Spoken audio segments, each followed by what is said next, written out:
שלום לירדן ביטון, מדריכה במנהיגות אחים.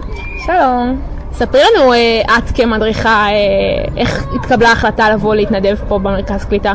אז ככה, אני והמדריכה הבוגרת, הרכזת, שני אורה, היינו באתיופיה בחודש ינואר, וככה אמרנו, מה נעשה? אנחנו רוצים לחשוף אותם גם לקהלי ילדים שונים השנה.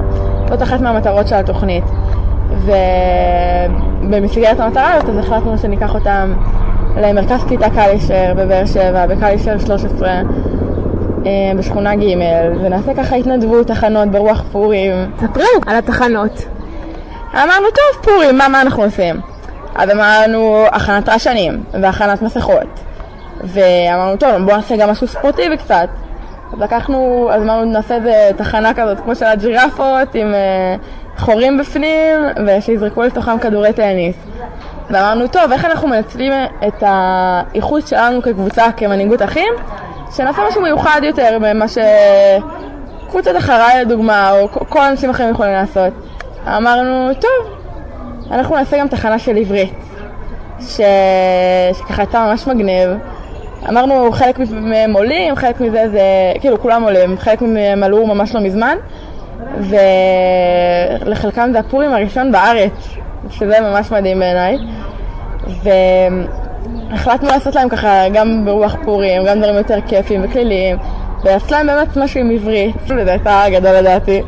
ספרי לנו קצת יותר על התחנה הזאת של העברית, איך היא התבצעה? אז אנחנו עשינו טוויסטר, איך שלא קוראים לזה,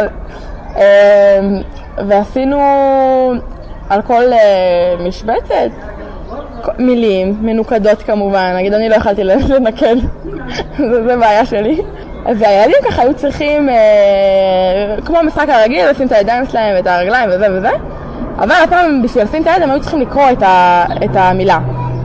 וככה אנחנו ראינו את העברית שלהם, אז אמרו להם קצת, לא אומרים ככה, אומרים ככה, זה היה גדול.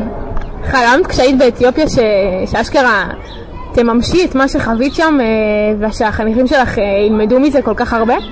לא, אני חושבת שזה מדהים, שככה שאלו אותנו בשאלון לפני אתיופיה, שאלו אותנו איך אתם הולכים לספר על זה הלאה, להעביר את זה הלאה, שזה לא יישאר רק אצלכם. ובאמת אחרי אתיופיה ישבנו וחשבנו על זה, אמרנו, איזה יופי, גם אני וגם שאני היינו שם, אנחנו חלק מזה. השנה זה גם השנת פרויקטים של מנהיגות אחים, אז הם ככה גם מתנסים בהרבה פרויקטים, אבל אמרנו, טוב, בוא נעשה פרויקטים של הצוות. ובגלל הקשר שלי וששני לאתיופיה, אמרנו, אין, חייב. באמת אנחנו במרכז קליטה הזה, שהוא הכי פחות משאר מרכזי הקליטה בבאר שבע, ואני מאוד מאוד שמחה שעשינו את הבחירה הזאת, כי הילדים פה מקסימים, והחבר'ה מהאחים שיחקו אותה באמת, ככה לא פשוט. אתמול היה להם נשף עד מאוחר, והיום בבוקר להתעורר ב8 בבוקר של החג, לפספס טיפה מעד לידה, ובכלל לא מובן מאליו, ואני מאוד מאוד מעריכה אותם על זה. ובגלל זה הם פה ולא אנשים אחרים. איך הייתה התגובה של הילדים? זרמו איתכם? השתתפו? בטח, הילדים השתגעו, אנחנו מוצאים שולחנות, כל הילדים מוצאים שולחנות, אנחנו בכלל לא הוצאנו אף שולחן בסוף. הם היו גדולים, באמת, צחקו, והייתה יכולים שהצליחו פחות, היו יכולים שהצליחו יותר. נגיד, העברית היו איזה 4 ילדים ששם היו כל הזמן, הם השתלטו על התחנה. באמת היה גדול, הילדים נהנו, שמחו, חיוכים, רקדנו איתם. אני מאוד מאוד מאוד שמחה שעשינו את זה. ספרי לנו ככה בשתי מילים איך היה לך באתיופיה.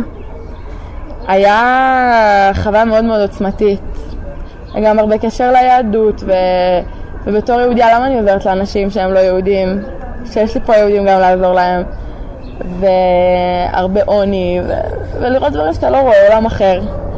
זה ככה מטלטל, ולא ברור לך שאני בוכה לפלאפון שלי שנה בת, שיש אנשים שתמורת ביר אחד, שזה 1/17 דולר, יעשו הכל. זה לא תוכנית אחרת, אבל זה משהו שונה לגמרי, שאני מאוד שמחה שיצא לי לקחת בו חלק. תודה רבה לך ירדן ביטון. תודה רבה לך רביטוש.